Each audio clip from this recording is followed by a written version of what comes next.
Hi, I'm Heidi and welcome to Heidi's Hobo Adventures with my trusty dogs Annie, Simba, and Bella. So we just picked up this new trailer in Texas. Actually, it's used, but we picked it up in Texas.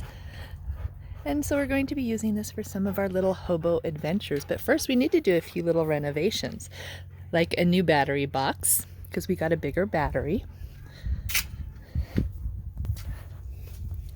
And then a few little renovations inside.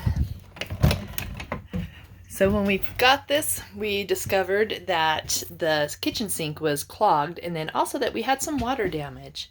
So we've ripped out the countertop and we're going to be replacing that. And we're thinking we'll probably paint these cabinets white or light gray, brighten it up in here, make it fun and adventurous. This had originally had a chair and dinette.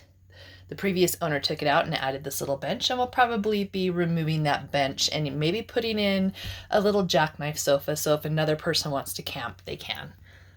So join us in our adventures. We'll probably be replacing this, maybe doing an update to this bathroom, but we'll let you know. We'll see. So follow us in our little renovation adventures and then our travels.